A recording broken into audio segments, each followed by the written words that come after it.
Hello students, welcome back to my YouTube channel RCT classes. और आज के video lecture में इंटरेस्टिंग बातें करेंगे, फिजिक्स को लेके आगे बढ़ेंगे इलेक्ट्रोस्टैटिक पोटेंशियल और कैपेसिटेंस के नेक्स्ट वीडियो लेक्चर में। तो चलिए, बहुत सारी चीजें डिस्कस करनी है, तो चलिए लेट्स स्टार्ट इट। तो हेडिंग डालिए मेरे साथ फटाफट से, electric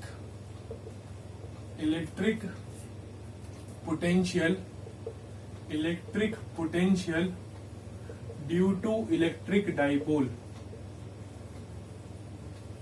electric potential due to electric dipole. So आज हम अपने वीडियो लेक्चर में इस टॉपिक के बारे में डिस्कस करेंगे कि electric potential due to electric dipole. तो डाइपोल से मैं आपको बता दूं, डाइपोल क्या होता है? Two equal and opposite charges if separated by some distance 2a। अगर दो प्लस क्यू और माइनस क्यू चार्जेस जब 2a डिस्टेंस से सेपरेट हो जाते हैं तो तब हम बोलते हैं कि कोई डाइपोल क्रिएट हुआ है। डाई मतलब दो पोल हैं और आपके इक्वल चार्जेस हैं और मैग्नीट्यूड सेम है इनका, लेकिन साइन जो है वो अपोजिट है। तो फटाफट से डायग्राम बना लेते हैं और डिस्कस करते हैं काफी चीजों को। तो सपोज कीजिए ये आपका एक चार्ज है यहाँ पर प्लस क्यू, इस पॉइंट पर बैठा हुआ है। इस पॉइंट पर है मेरा माइनस क्यू चार्ज, ये प्लस क्यू हो गया, माइनस क्यू हो गया, ये इसका सेंटर हो गया ओ। मुझे किसी पॉइंट पी की वजह से निकालना है। मुझे ये dipole it is separated by some distance 2a। तो अगर टोटल डिस्टेंस 2a है, टोटल इसके बीच का डिस्टेंस 2a होता है डाइपोल का, आप सबको पता है। तो ये भी a होगा, ये वाला डिस्टेंस भी a होगा और इसको यहां से इस तरीके से मैं कनेक्ट कर दूंगा। o से लेके p तक का जो डिस्टेंस होगा ये मेरा r हो जाएगा total. This is my r। p से लेके q तक का डिस्टेंस, इसको a मान लिया, इसको b मान लिया, इसको o मान लिया। It is r1, it is r2। इसे r1 मान लेते हैं, r2 मान लेते हैं क्वेश्चन में। उसके बाद ये आपका प्लस क्यू हो गया, ये ओ हो गया, ये ए हो गया, ये ए हो गया। इस तरीके से हमने क्वेश्चन को अब स्टार्ट करते हैं। तो हमने मान लिया V, थोड़ा नीचे से स्टार्ट करते हैं। V हैव टू फाइंड, हमें क्या ढूंढना है? हमें पोटेंशियल ढूंढना है। We have to find potential at P point पर पोटेंशियल निकालना है, at point P due to electric dipole. Due to electric dipole, electric dipole की वजह से, इस प्लस और माइनस क्यू चार्ज की वजह से मुझे क्या निकालना है? एक P पॉइंट पर डाइपोल, P पॉइंट पर मुझे पोटेंशियल निकालना है। तो P पॉइंट पर मुझे पोटेंशियल निकालना है, तो स्टार्ट करते हैं पहले टॉपिक पे। तो potential due to charge positive Q. इस पॉजिटिव क्यू की वजह से कितना पोटेंशियल होगा? आपको पता है पोटेंशियल का formula, we all are familiar, K Q by R. तो प्लस में हो जाएगा के क्यू अपॉन में R1। R1 है ना, यहां से लेके यहां तक का डिस्टेंस इज R1, तो ये मेरा R1 हो गया। उसी तरीके से पोटेंशियल ड्यू टू, और फटाफट से कर देंगे डेरिवेशन, फटाफट से, ज्यादा टाइम नहीं लगेगा। मैंने बता रखा है आपको, पहले डेरिवेशन, कंसेप्चुअल क्वेश्चंस और पूरा चैप्टर खत्म होने के बाद एक ही बारी में सारे के सारे न्यूमेरिकल्स। तो टाइम बाय टाइम न्यूमेरिकल्स आते रहेंगे, आप कॉन्सेप्ट पकड़ के और पूरा फोकस रखिए इस समय। Potential due to charge minus Q, potential due to charge minus Q की वजह से कितना चार्ज लग रहा है? तो V is equal to minus K Q by R2, minus K Q by R2। This is potential V1, this is potential V2। ये V1 potential है, इसकी वजह से V2 पोटेंशियल है। सो जो टोटल पोटेंशियल हो जाएगा, टोटल पोटेंशियल इस P पॉइंट पर टोटल पोटेंशियल कितना लगेगा? सो इस P पॉइंट पर जो पोटेंशियल लगेगा वो होगा potential at A plus potential at B। भाई साहब, P पॉइंट पर इन दोनों डाइपोल की वजह से कितना पोटेंशियल होगा? तो इन दोनों की वजह से कितना पोटेंशियल होगा? मतलब जो पोटेंशियल इसकी वजह से होगा प्लस जो पोटेंशियल इसकी वजह से होगा। तो टोटल जो पोटेंशियल होगा मेरा V नेट, वो होगा V1 plus V2 and it is equal to V1 कितना है मेरा? K Q by R1, V2 minus का साइन आ गया, के क्यू बाय R2। सो के क्यू को कॉमन ले लिया, 1 bye R1 minus 1 bye R2। सो के q R2 minus R1 upon में R1 R2। इतना मैंने वैल्यू यहां तक निकाल ली, इतना नोट कीजिए फटाफट से। इतनी जो है मैंने वैल्यू निकाल ली। इसको R1 मान लिया, इसको R2 मान लिया, दोनों को माइनस कर लिया। ज्यादा अभी तक हमने कुछ करा ही नहीं है अगर देखा जाए तो। सिंपली टर्म सारी की सारी उसी तरीके से चल रही हैं। चलिए अब अब यहाँ ज्योमेट्री लगानी है, अब यहाँ ज्योमेट्री लगानी है और यहाँ सारे ध्यान देंगे कि क्या कहना चाह रहा हूँ, क्योंकि विदाउट ज्योमेट्री ये पॉसिबल नहीं है। Geometry is the easiest way. Symmetry खेलेंगे, ध्यान दोगे, सब समझ आएगा। मैंने मान लिया इस ए पॉइंट पर ये परपेंडिकुलर ड्रॉ करा, ये 90 डिग्री बना रहा है। 90 डिग्री पर मैंने इसको यहाँ काट दिया, दिस पॉइंट इज एम, मैंने एम मान लिया। वैसे ही यहाँ इस पॉइंट पर मैंने 90 डिग्री कुछ बना लिया, ये हो गया 90 degree. This angle is theta and this angle is also theta, ठीक है। और इसका पॉइंट का नाम मान लेता हूं मैं एन, इस पॉइंट का नाम मान लेता हूं एन। ध्यान दोगे आप लोग सारे के सारे, ये एम, ये एन हो गया, ये ए, ये थीटा। अब 11th क्लास में आपने पढ़ा हुआ है, this is a, this is theta, तो ये डिस्टेंस कितना हो जाएगा, ए कॉस थीटा। वैसे ही ये ए, ये थीटा, तो इतना डिस्टेंस कितना हो जाएगा, ए कॉस थीटा। तो लिख देता हूं मैं, तो लिख देता हूं कि आपको कहीं दिक्कत ना है कि ओ एम डिस्टेंस, ये ए, ये थीटा, तो ए कॉस थीटा, और उतना ही होगा ये ए, ये थीटा, तो ए के साथ थीटा एंगल बना रहा है तो ए कॉस थीटा, तो ओ एन भी हो जाएगा ए कॉस थीटा। अब ये दोनों साइडें बराबर क्यों, वर्टिकली अपोजिट से थीटा थीटा बराबर 90 डिग्री, लेंथ बराबर, तो कॉन्ग्रुएंसी प्रूव हो गई। These both triangle are congruent, these both triangle are congruent. Triangle AOM is congruent to triangle BON। समझो चीजों को ध्यान से समझो। AOM कॉन्ग्रुएंसी कैसे प्रूव करते हैं, ये 90 मैंने माना है, मैंने 90 डिग्री बाइसेक्ट करवाया है, ठीक है, परपेंडिकुलर ड्रॉ करवाया है मैंने। यहां लिख लो AM is perpendicular to OM, और इसमें भी लिख लो ON is perpendicular to BN, ON is perpendicular to BN। अब इस तरीके से मैंने AOM को इसके ON के ग्रुप बराबर प्रूफ कर दिया। अब देखो कि कॉन्सेप्ट क्या समझने वाला है, समझो। मैं बाय सिमेट्री कह रहा हूं, ये डिस्टेंस R1 है, इसको मैं खींचते हुए नीचे तक ले आया। समझो ये धागा है, बेस्ट तरीका बता रहा हूं तुमने, समझो ये धागा है, इसको मैंने फिक्स रखा है, एक धागा इधर था, उसको इधर ले आया, तो धागे की लंबाई जितनी यहां थी उतनी ही तो ये रहेगी। मुझे पता है R डिस्टेंस बहुत ज्यादा बड़ा है ए से, we know that R is very very greater than A, R बहुत ज्यादा बड़ा है ए से, तो इस R के कंपैरिजन में ये ए कॉस थीटा डिस्टेंस बहुत छोटा हो गया। इस इतने बड़े R, ये R बहुत दूर है P पॉइंट, ये R1 पॉइंट बहुत दूर है, और बहुत दूर होने की वजह से, ये R1 डिस्टेंस बहुत दूर होने की वजह से मैंने मान लिया, और ए कॉस थीटा बहुत छोटा सा डिस्टेंस है, कि AP वाला जो डिस्टेंस है, जो मेरा R1 वाला डिस्टेंस है, ये जो मेरा R1 वाला डिस्टेंस है, ये पूरा कितना था, R plus a cos theta के बराबर हो जाएगा। फिर सुन लो, दिक्कत कहीं नहीं आ रही है। पहले मैं R लिख दूं, R है क्या, OP is equal to R। OP आपका R के बराबर था, सेंटर से P पॉइंट तक का डिस्टेंस OP मेरा पूरा R के बराबर था। सो दिस R1, इस R1 को मैं खींचते हुए नीचे यहां तक ले आया, इस R1 को मैं खींचते हुए यहां तक ले आया, ठीक है। तो मैंने माना ये R1 और ये डिस्टेंस सेम है, मैंने माना AP और PM बराबर है बाय सिमेट्री, AP और AM बाय सिमेट्री, ठीक है। हमने मान लिया it is equal, approximately equal, not equal, approximately equal, क्योंकि ये एक्स्ट्रा जो डिस्टेंस खींचा है ना, इसकी वैल्यू बहुत छोटी है। पहली बात, कॉस थीटा एक एक्यूट एंगल है, और उसके साथ साथ आप देखिए ए की लेंथ बहुत छोटी है, तो ये बहुत छोटा होने वाला है। तो R के कंपैरिजन में, R1 के कंपैरिजन में ये बहुत छोटा डिस्टेंस है, तो कुछ 0.05 0.08 का अंतर आने वाला है। तो अप्रोक्सीमेटली हमने मान लिया कि AP और AM बराबर है, तो ये पूरा R1 बराबर होगा इस पूरे के, और ये पूरा कितना, दिस प्लस दिस, तो ये पूरा R, ये पूरा ए कॉस थीटा, तो R plus a cos theta. ये हो गई मेरी इक्वेशन, नोट करते चलिए। उसके बाद बात आती है नेक्स्ट पॉइंट, इस वाले के लिए देखिए, ये R2। अब मैंने मान लिया ये डिस्टेंस को, इतने को PN, फिर देख लो PN, ये PN को मैं खींचते हुए नीचे तक ले आया B तक, PN को मैं खींचते हुए ले आया नीचे B तक, तो ये और ये अप्रोक्सीमेटली बराबर मान लिए गए। बस ये दो चीजें ध्यान रखनी है आपको। PN को मैंने किसके बराबर मान लिया, PN को PB के बराबर मान लिया, और मुझे क्या पता चला, कि पी एन पीवी के बराबर हो गया।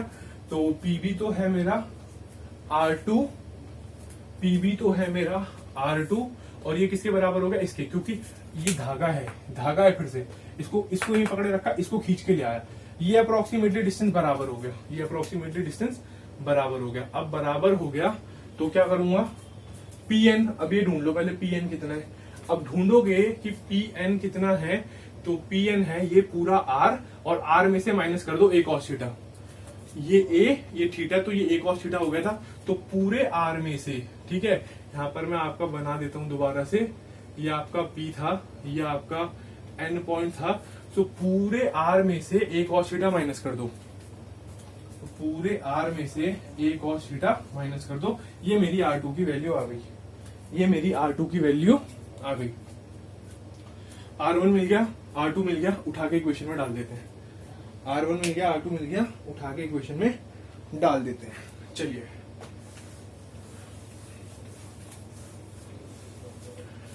स्टार्ट करते हैं क्वेश्चन।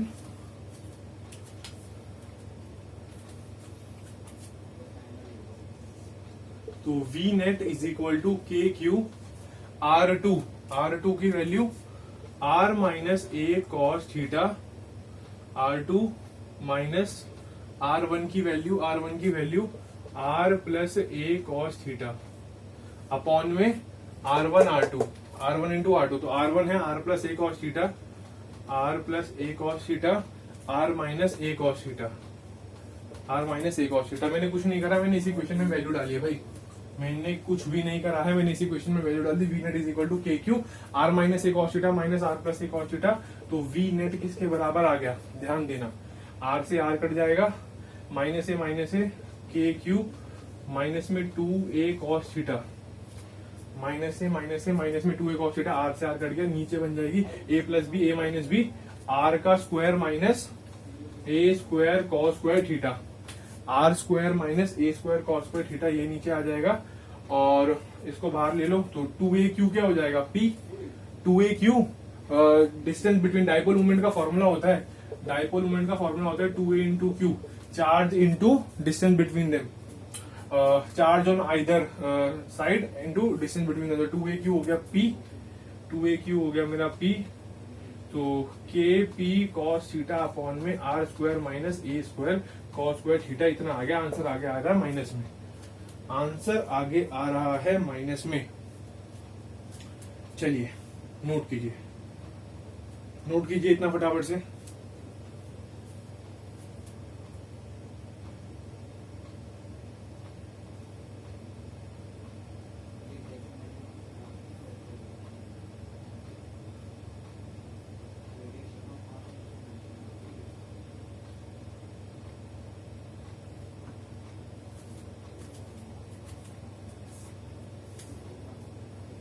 चलिए नोट कर लिया आपने केपी कॉस थीटा इतना ही। उसके बाद ध्यान दीजिएगा जरा, यहाँ पे आपने यहाँ पर पोटेंशियल निकाल दिया है। अगर मैं बात करूं R2 माइनस R1 था, तो R2 आ गया आपका वो, और ये प्लस क्यू था, ये माइनस क्यू था, ठीक है। तो आपने वी नेट इतना निकाल दिया। अभी साइन की बात भी करेंगे। वी नेट आपका आ गया के पी कॉस थीटा अपॉन में, 2 मिनट के लिए साइन साइड में रख दो, कोई फर्क नहीं पड़ता, क्योंकि साइन ये चार्ज की वजह से ही आया है, उसका पोटेंशियल पे कोई फर्क नहीं पड़ेगा, potential is a scalar quantity, ठीक है। तो चार्ज को भी एक तरफ कर दो, तो आपके पास जो आंसर आया है R स्क्वायर माइनस ए स्क्वायर कॉस स्क्वायर थीटा, और आपको पता है R बहुत ज्यादा बड़ा होता है ए से, R is very very very greater than a. अब R जब बहुत ज्यादा बड़ा हो जाएगा तो आप इस क्वांटिटी को नेग्लेक्ट कर दोगे, this quantity will be neglect, and V net is equal to Kp cos theta upon में R square. This is your formula. V net आ जाएगा Kp cos theta by R square. This is the potential. This is the potential due to electric dipole at a point P. At a point P. Minus sign लगा लो, कोई फर्क नहीं पड़ता। Minus sign ये बताएगा कि इस चार्ज की वजह से और इस चार्ज की वजह से, दोनों की कॉम्बिनेशन की वजह से। पर मैग्नीट्यूड लेना है। V net is equal to Kp cos theta upon में R स्क्वायर, यहां तक आपका आ जाएगा, इसमें कोई भी दिक्कत किसी प्रकार की नहीं है। अब लिखते हैं स्पेशल पॉइंट, नोट करना आप जरा ध्यान से। पहली बात, ऑन एक्सियल लाइन का मतलब है अगर P पॉइंट किसी थीटा एंगल पे ना बन के इसी लाइन पर बन जाता, बताना जरा। अगर थीटा ये सीधी लाइन थी, थीटा ऐसे बना रहा है एंगल थीटा, अभी एंगल थीटा अगर 0 हो जाता तो मतलब इसी ए बी लाइन पर ही लाई करता आपका पी पॉइंट। सो अगर एक्सियल लाइन पे पी पॉइंट लाई करेगा तो थीटा हो जाएगा 0 डिग्री और थीटा हो जाएगा 0 डिग्री, तो वी पोटेंशियल जो आएगा एक्सियल प्लेन पे के पी बाय आर स्क्वायर। ये तरीका है पोटेंशियल ड्यू टू, आपको इलेक्ट्रिक फील्ड मैंने कराई है, आपको इलेक्ट्रिक फील्ड मैंने करवा रखी है, electric field due to axial plane, due to equatorial plane, लेकिन potential due to axial plane, axial plane पे पोटेंशियल कितनी होगी, k p by r square. Note कर लो, बहुत इंपॉर्टेंट है, it is very very very important, बहुत इंपॉर्टेंट है। दूसरा, ऑन इक्वेटोरियल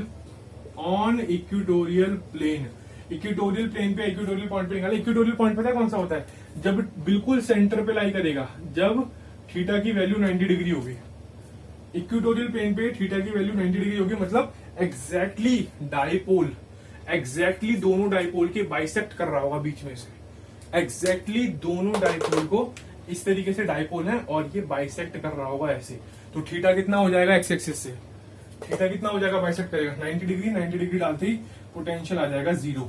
क्या बात है, क्या बात है, क्या कर दिया ये प्रूफ, ये क्या कर दिया प्रूफ, झंडे गाड़ दोगे इस फॉर्मूले से बहुत सारे, बताऊंगा कैसे।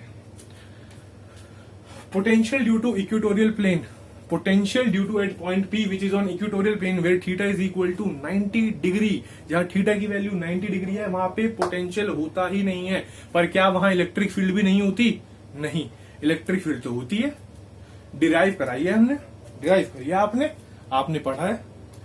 तो इक्वेटोरियल प्लेन पर पोटेंशियल 0 है, इलेक्ट्रिक फील्ड 0 नहीं है।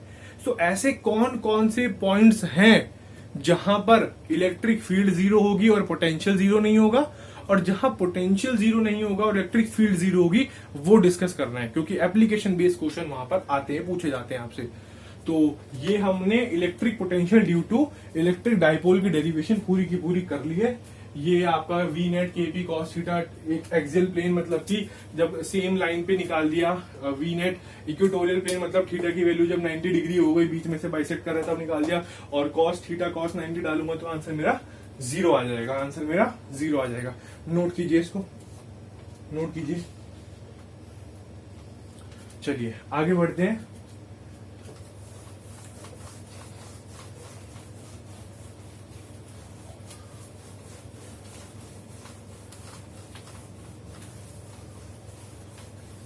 चलिए क्वेश्चन नंबर 1 जो पूछा जाता है, is it possible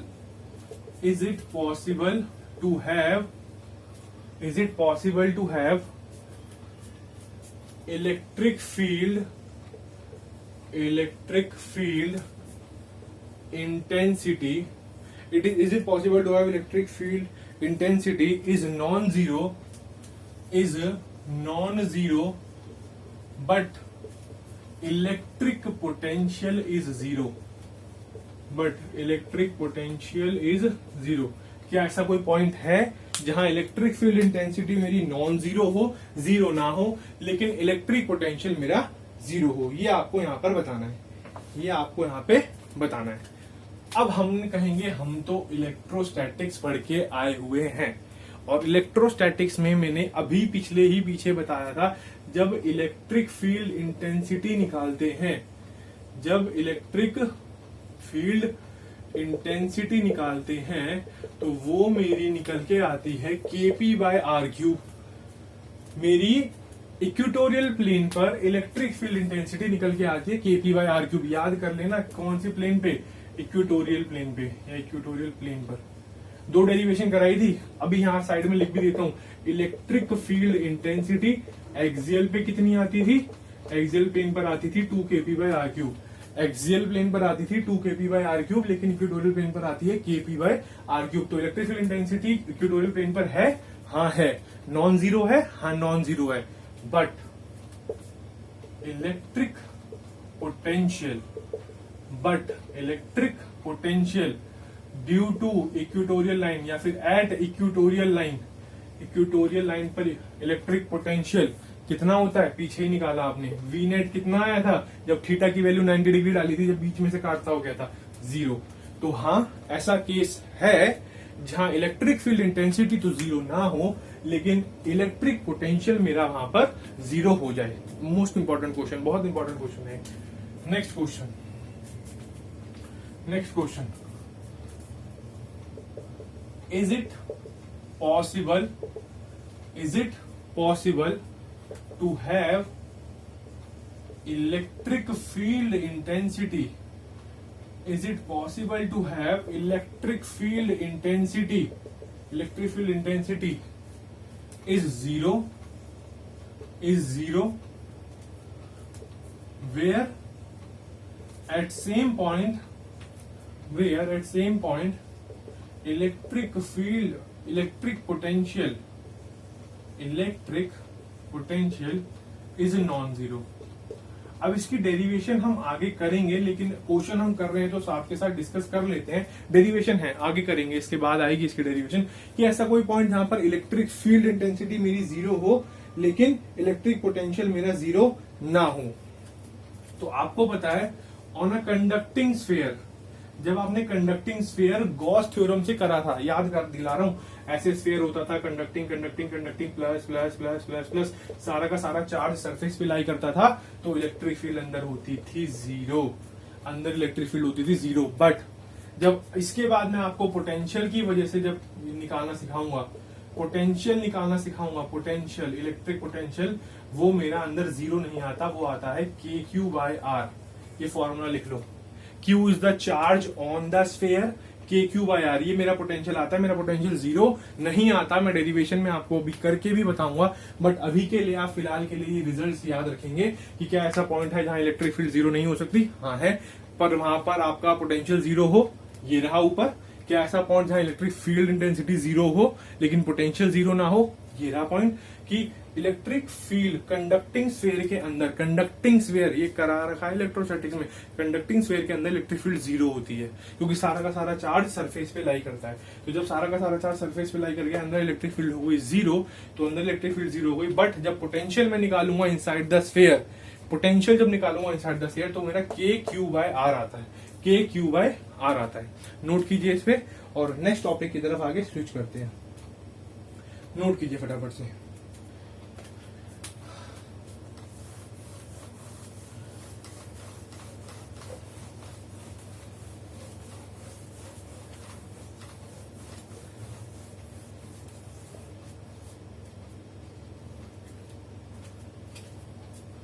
next heading डालिए, इलेक्ट्रिक पोटेंशियल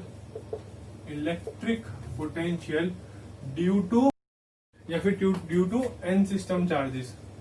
बहुत सारे चार्जेस है, उसकी वजह से इलेक्ट्रिक पोटेंशियल अब हमें निकालना है। बहुत सारे चार्जेस है, उनकी वजह से मुझे इलेक्ट्रिक पोटेंशियल निकालना है। इजी सा टॉपिक है।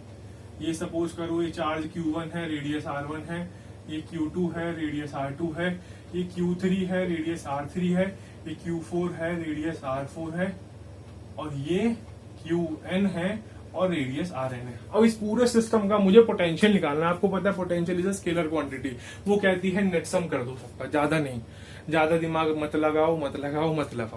वो क्या कहती है कि V नेट कर दो, और V नेट कैसे कर दो, V1 plus V2 plus V3 plus V4, जितने भी पोटेंशियल है सबका सम, तो K Q1/R1 plus K Q2/R2 plus K Q3/R3 plus dot dot dot K Qn/Rn। This is the way of to solve the n system charges potential numerical. क्योंकि formula तो यही होता है KQ/R। इसकी वजह से निकालूंगा, ओरिजिन से निकालूंगा, इसकी वजह से KQ1/R1, KQ2/R2, KQ3/R3 plus plus plus कितने भी चार्ज है KQn/Rn। इस तरीके से मैं इसको सॉल्व कर दूंगा। इस तरीके से हम इनको बना लेंगे, सॉल्व कर लेंगे। नेक्स्ट टॉपिक पे आगे चलते हैं। अगला बहुत इंपॉर्टेंट टॉपिक है, बहुत ज्यादा ये पेपर में आपका पूछा जाता है। ठीक है, कॉन्सेप्ट इस पे बहुत ज्यादा आते हैं। तो चलिए आगे बढ़ते हैं। इक्विपोटेंशियल सरफेस, और बहुत इंपॉर्टेंट टॉपिक है ये। पेपर के पॉइंट ऑफ व्यू से इक्विपोटेंशियल सरफेस। अब इक्विपोटेंशियल सरफेस क्या होता है? What is equipotential surface? Equipotential surface क्या होता है? वो सरफेस जहां पर पोटेंशियल चेंज ही नहीं होता। The surface at which where potential remain same over the surface. पूरे के पूरे सरफेस में पोटेंशियल हर जगह अगर सेम है, अगर हर जगह पोटेंशियल सेम है, तो मैं बोलूंगा उस सरफेस को that is equipotential surface. Equipotential surface is a surface at that point in all the surface the net potential will remain same. Total जो पोटेंशियल होगा वो सेम रहेगा। The surface at which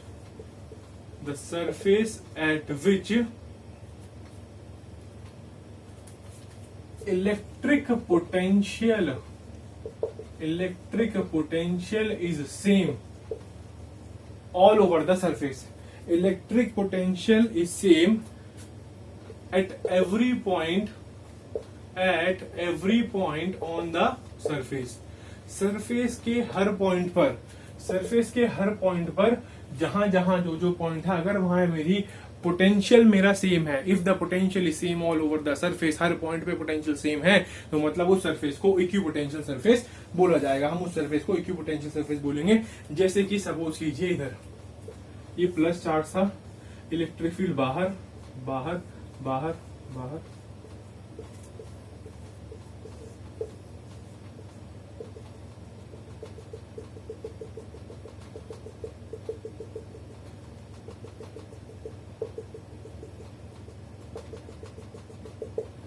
इस तरीके से इक्विपोटेंशियल सरफेस होता है। This is the equipotential surface. एक पॉजिटिव चार्ज था, पॉजिटिव चार्ज की वजह से आपको पता है इलेक्ट्रिक फील्ड पॉजिटिव से बाहर निकलती है, टुक टुक टुक टुक टुक ऐसे करके।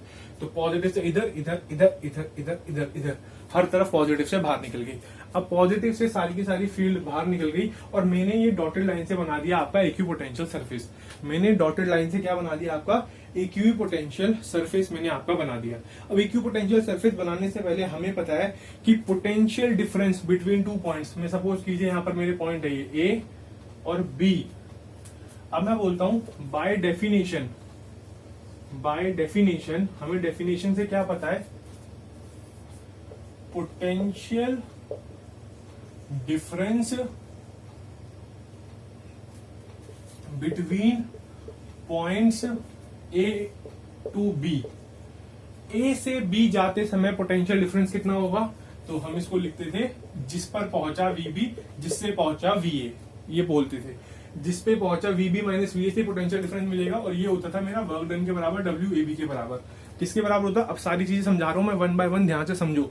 वीबी माइनस वीए जो कि किसके बराबर हो गया? वर्क डन ए से बी जाने में, क्योंकि आपको पता है चेंज इन पोटेंशियल डिफरेंस मेरा वर्क डन के बराबर होता है। तो पोटेंशियल डिफरेंस मेरा ए से बी गया, तो v b minus v a is equal to a. और आपको पता है कि अगर ए और b point, if a and b point are lying on the, किस पे लाई कर रहे हैं? Equipotential surface. अगर ए और बी मेरा इक्विपोटेंशियल सरफेस पर लाई कर रहे हैं तो पोटेंशियल में चेंज नहीं आएगा। वीबी माइनस वीए कट के जीरो दे देगा, इसका मतलब work done is zero. So zero work is done. So बहुत बड़ी स्टेटमेंट है, ये पेपर में पूछी जाती है। इक्विपोटेंशियल सरफेस पे जाने के लिए कितना वर्क डन करना पड़ता है? जीरो। कितना वर्क डन करना पड़ता है? जीरो। क्यों? वीबी माइनस वी से पोटेंशियल डिफरेंस निकालूंगा। The net potential difference in going to A to B is VB minus B A which is equal to work done A B. और VB और वीए पे potential same है, वीबी और वीए पे potential same है। Potential drop हुआ ही नहीं है, क्योंकि कैसा सरफेस था? इक्विपोटेंशियल सरफेस था।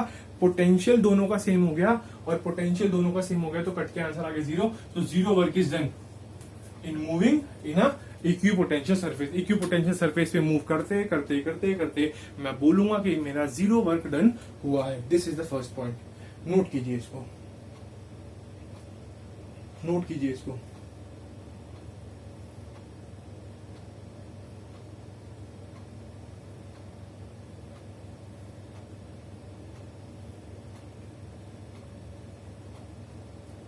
चलिए अब दूसरा पॉइंट। आपको पता है DW amount of work done करना पड़ता है एफ डॉट डीएल के लिए। फोर्स लगाना पड़ेगा किसी भी चार्ज को एक पॉइंट से दूसरे पॉइंट पे, किसी डीएल डिस्टेंस कवर सोचो ए और बी है, इस ए और बी के लिए मुझे डीएल डिस्टेंस लगाना पड़ रहा है, डीएल डिस्टेंस है इन दोनों के बीच में और मुझे इनको आगे पीछे मूव कराना है। इसी इक्विपोटेंशियल सरफेस पे मैं फोर्स लगा रहा हूँ एक चार्ज पे दूसरे की वजह से। सो एफ बराबर का फॉर्मूला मुझे पता है D W is equal to Q E dot DL, Q E dot DL. Q मेरी आपको पता है चार्ज है, एक क्वांटिटी है कोई भी, और वर्क डन मुझे पता है कितना होगा, 0। वर्क डन मुझे पता है, आप चार्ज को इक्विपोटेंशियल पे यहां से यहां से यहां से यहां पे, अगर इक्विपोटेंशियल सरफेस है तो वर्क डन कितना होगा, 0। अगर इक्विपोटेंशियल सरफेस है तो वर्क डन कितना होगा, 0। अब एक बात बताइए, एक बात बताओ, क्या चार्ज 0 हो सकता है, नहीं। इलेक्ट्रिक फील्ड 0 हो सकती है, नहीं। डिस्टेंस 0 हो सकता है, नहीं। तो होगा क्या, तो होगा क्या, ई डॉट डीएल को जब मैं खोलूंगा, ई डॉट डीएल को जब मैं खोलूंगा तो ये हो जाएगा ई डी एल कॉस थीटा। आपको पता है ई भी 0 नहीं, डीएल भी 0 नहीं, क्यू भी 0 नहीं, तो 0 आंसर आके इसकी वजह से रहा है, 0 आंसर आएगा। आप मानेंगे कि कॉस 90 डिग्री रहा होगा जरूर। आप कहोगे कि वर्क डन 0 बनाना है यार, चार्ज 0 हो नहीं सकता, इलेक्ट्रिक फील्ड 0 हो नहीं सकती, लेंथ 0 हो नहीं सकती, तो क्या 0 करूं, किसकी वजह से आंसर वर्क डन 0 आ रहा है। तो आपने कहा ई डॉट डीएल को एक्सपेंड करा तो Q E DL cos theta, और थीटा को मान लिया 90 डिग्री, क्योंकि कॉस 90 होते ही मेरा पूरा आंसर 0 बन जाएगा। तो इसका मतलब क्या, electric field intensity, electric field intensity जो मेरी है, इलेक्ट्रिक फील्ड इंटेंसिटी जो मेरी ई है, वो क्या है हर पॉइंट पर, is perpendicular to the surface, perpendicular to the surface. Surface, ये सारे पॉइंट्स लिखवा रहा हूं, रटवा नहीं रहा हूं, फिर बोल रहा हूं मैं, बाद में आएंगे जाएंगे, बाद में रटोगे बैठ के तो पॉइंट लिखते चलो। इक्विपोटेंशियल सरफेस पे 0 वर्क डन होता है, वर्क डन नहीं होता ज्यादा, इक्विपोटेंशियल सरफेस पे वर्क डन होता है 0। इलेक्ट्रिक फील्ड इंटेंसिटी परपेंडिकुलर होती है सरफेस के, देख लो ना इधर, ये इलेक्ट्रिक, ये हो गया इक्विपोटेंशियल सरफेस, इलेक्ट्रिक फील्ड जा रही है ऐसे बाहर, ये नॉर्मली जा रही है, ये इधर नॉर्मली, ये इधर नॉर्मली। अब 2D प्लेन है, 2D प्लेन है, इसलिए इलेक्ट्रिक फील्ड इंटेंसिटी डीएल के हर जगह पर 90 डिग्री होगी, 90 डिग्री होगी हर पॉइंट पे, इलेक्ट्रिक फील्ड इंटेंसिटी 90 डिग्री होगी। तो electric field intensity will be perpendicular to the surface. Electric field intensity हमेशा सरफेस से मेरा परपेंडिकुलर ही रहेगी।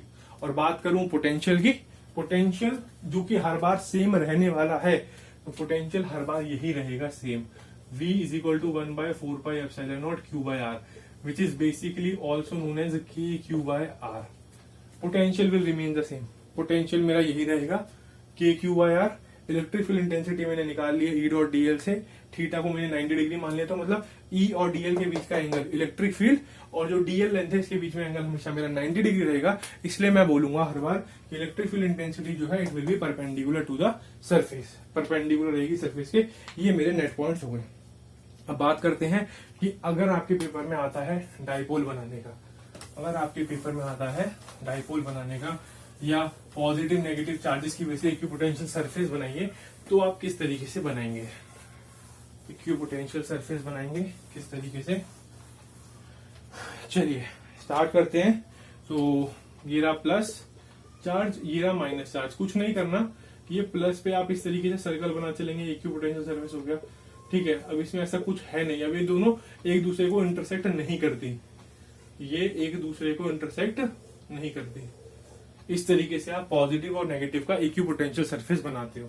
This is the surface for equipotential surface for positive charge and this is for negative charge, they never intersect with each other. ये दोनों आपस में आपकी intersect नहीं करती, दे नेवर इंटरसेक्ट ईच अदर, ठीक है। यही चीज अगर आपकी पॉजिटिव पॉजिटिव चार्ज के लिए आ जाए, यही चीज अगर आपकी पॉजिटिव पॉजिटिव चार्ज के लिए आ जाए, तो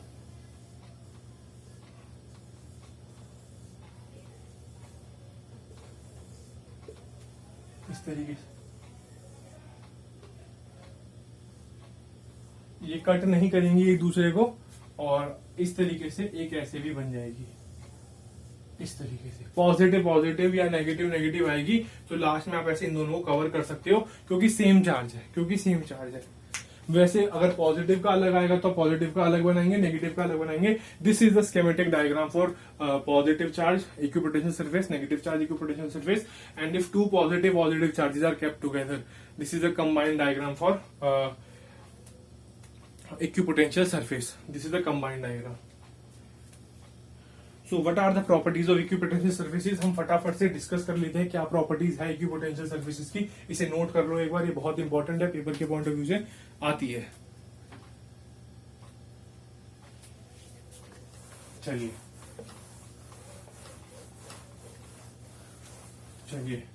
स्टार्ट करते हैं. प्रॉपर्टीज ऑफ 2 मार्कर में या 1 नंबर में कभी कभार पेपर में पूछ लेते हैं, और आपको भी पता होना चाहिए कि क्या क्या प्रॉपर्टीज होती है इक्विपोटेंशियल सरफेस की. इक्विपोटेंशियल सरफेस की property number 1, potential will remain the same at each and every point. Potential will remains the same at each and every point. At each and every point on the equipotential surface. Equipotential surface पे आपका potential हमेशा same रहेगा. दूसरी property WD is equal to 0. WD का मतलब समझ गए, work done आपका 0 रहेगा. The work done is 0. Potential difference across the surface will be 0, क्योंकि पोटेंशियल डिफरेंस भी तो 0 होगा, सेम ही पोटेंशियल है, कट के 0. फोर्थ, इलेक्ट्रिक फील्ड और डीएल के बीच में जो एंगल रहेगा वो 90 डिग्री रहेगा. The electric field will always be perpendicular to the surface. Surface के हमेशा परपेंडिकुलर निकलती हुई जाएगी. And they never intersect each other. They never intersect each other. कभी भी आपस में इंटरसेक्ट नहीं करेंगे, कभी भी आपस में इंटरसेक्ट नहीं करेंगे. These all are the 5 points which you have to remember doing equipotential numericals और एनी कंसेप्चुअल क्वेश्चंस.